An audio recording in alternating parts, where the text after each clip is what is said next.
started something new. So there's a period of integration. So perhaps give yourself some grace around that. And then when you feel more settled, you look at your schedule and say, where can I carve out 10 minutes and, watch a video or do my flashcards or read a chapter.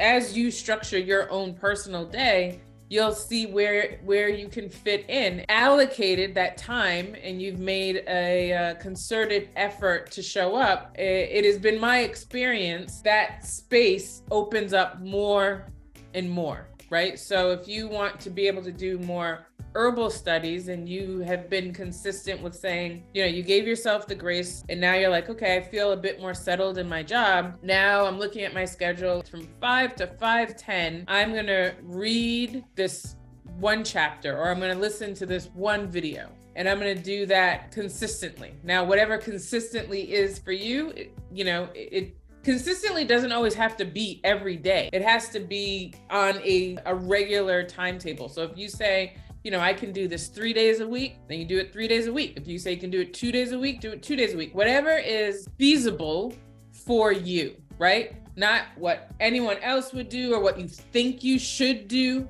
but what you believe to be feasible for you in the moment. And whatever that is, being honest with yourself, committing to that. Do that for 1 week. You did it for 1 week? Great. Rinse and repeat. Do it another week. Do it another week. I like to look at things in very short sprints. I like sprints, not marathons.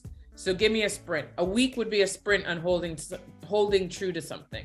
Then rinse and repeat. And before you know it, you've done it for a month. And once you've done it for a month, you're going to do it for another month. And once you've done it for another month, you're going to do it for another month. You are going to find more time and more space to do the things that you truly want to do, but you're going to find that there will be more energy and more space to do what you want to do. And there will be more ease and more grace and release for the things that you don't want to do. I just gave a lot of information, but the very first thing is to give yourself grace. Don't belittle yourself. Don't talk down to yourself.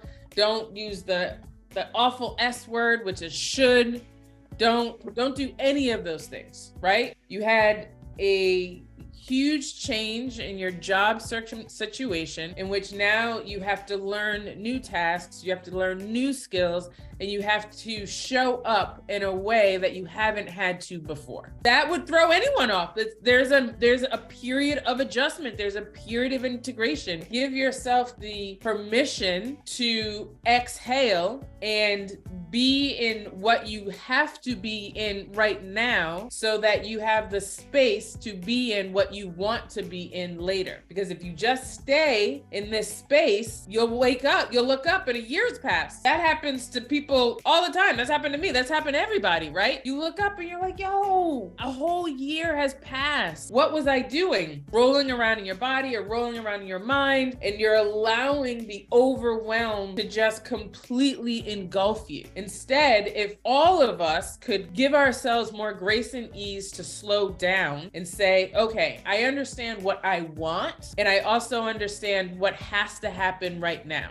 So how can I marry those two? And the way to marry those two is to say, okay, what I have to do right now, I'm going to get into a more good feeling space, and I'm going to get into an area in which I can give myself some grace. I can let my shoulders down, unclench my jaw, exhale, and find what this new rhythm is for me. When you find what that new rhythm is for you, for what you have to do, then you are going to see the pockets of space that are available so you can fill those in with what you want to do. Everyone has pockets of space. No one is working 24 hours a day. Nobody, right? I don't care how hard a worker someone says they are. No one is working 24 hours a day, 7 days a week.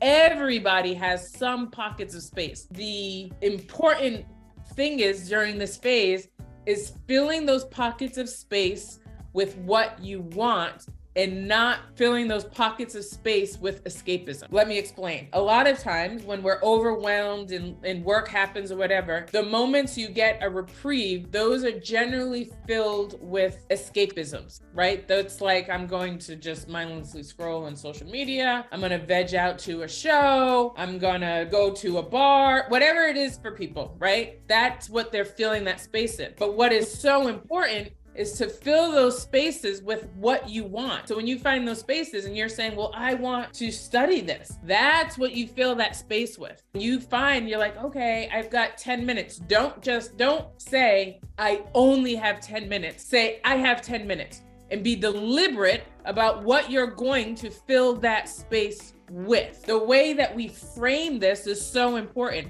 So many times we'll say, I only get 10 minutes. And so you've already feel beat down in your body and your spirit. And so you have minimized those 10 minutes to not matter. And so you fill it with something that doesn't matter.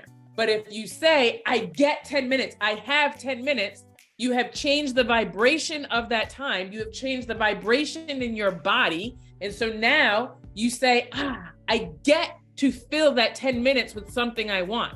Then eventually I get to fill 20 minutes. I get to fill 30. I get to fill an hour, and so on and so forth. But it is so important to reframe the way we're looking at our time, our space, and the energy that we put into things.